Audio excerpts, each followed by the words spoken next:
اگر آپ سے پوچھا جائے کہ دنیا کا کون سا ایسا ملک ہے جس نے 100 سال کے دوران بے تحاشا جنگیں لڑی اور بے شمار ممالک کی حکومتوں میں مداخلت کی، دنیا کی طاقتور ترین ممالک میں شامل ہے، بلکہ میں یہ سمجھتا ہوں کہ دنیا کا طاقتور ترین ملک امریکہ، جس نے گزشتہ 100 سالوں میں تقریباً 400 جنگوں میں براہ راست بلا واسطہ یا بلا واسطہ شرکت کی اور کئی حکومتوں کے نے مداخلت کی، ریجیم چینج جسے کہا جاتا ہے، کئی حکومتوں کو تبدیل کیا۔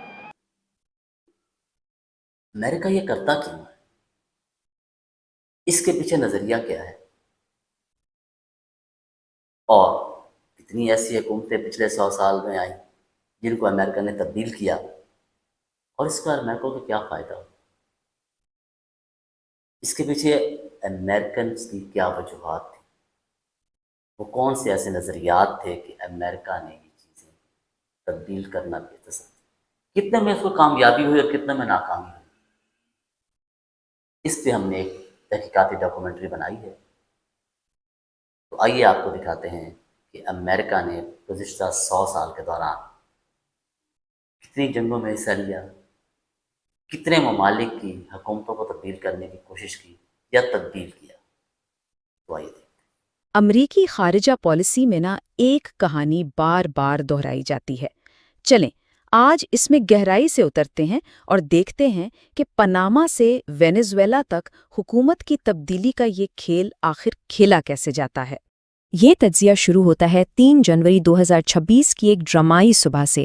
امریکہ نے اچانک آپریشن ایبسولوٹ ریزالو لانچ کیا اور وینزویلا کے صدر کو گرفتار کر لیا گیا۔ اس ایک واقعے نے پوری دنیا کو ہلا کے رکھ دیا۔ اس کے فوراً بعد امریکی انتظامیہ کا ایک اعلان سامنے آیا جس نے دنیا بھر میں ایک طوفان کھڑا کر دیا۔ انہوں نے کہا کہ بھئی ہم اس وقت تک ملک چلائیں گے جب تک ایک محفوظ اور دانشمندانہ منتقلی نہ ہو جائے۔ اس اعلان نے ایک عالمی بحث کو جنم دے دیا۔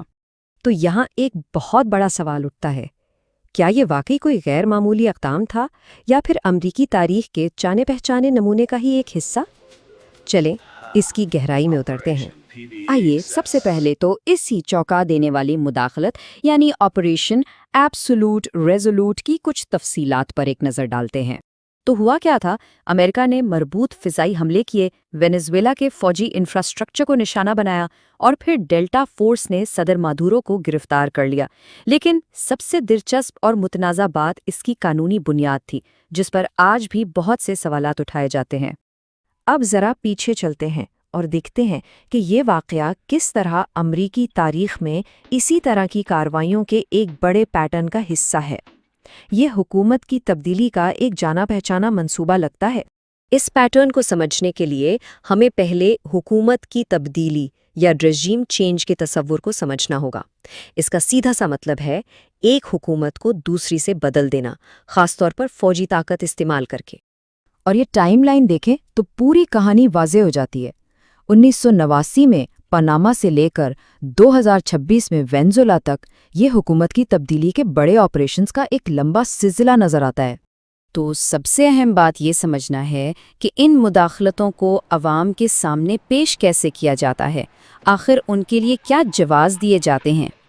حیرت کی بات یہ ہے کہ دہائیوں کے دوران مختلف ممالک میں مداخلت کے باوجود امریکہ کی طرف سے پیش کیے جانے والے جوازات میں غضب کی یکسانیت پائی جاتی ہے۔ اب ذرا پاناما اور وینزویلا کے جوازات کا موازنہ کر کے دیکھیں۔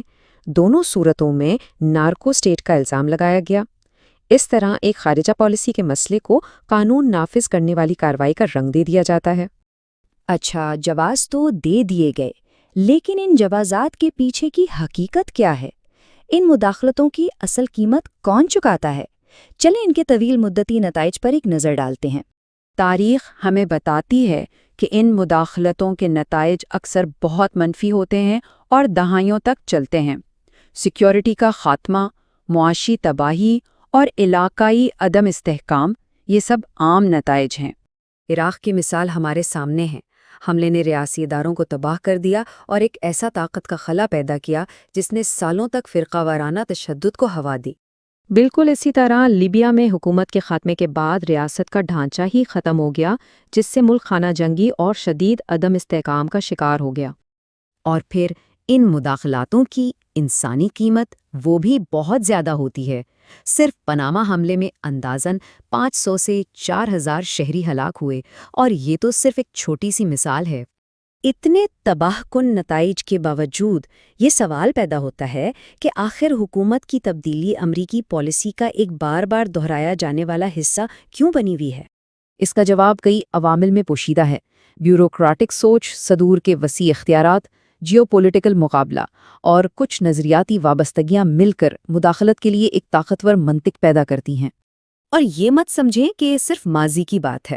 2026 میں وینزویلا آپریشن کے بعد اسی سال ایران کے خلاف بھی ایک بڑی مداخلت شروع کی گئی، یعنی یہ سلسلہ ابھی بھی جاری ہے۔ تو آخر میں یہ تاریخ ہمیں ایک بڑے سوال کے سامنے لا کھڑا کرتی ہے۔ کیا امریکی پالیسی سازوں نے پاناما، عراق اور لیبیا کے تجربات سے کوئی سبق سیکھا ہے، یا پھر حکومت کی تبدیلی کی یہ ادارہ جاتی منطق ہر تاریخی تجربے سے بالاتر ہو کر ایسے ہی برقرار رہے گی؟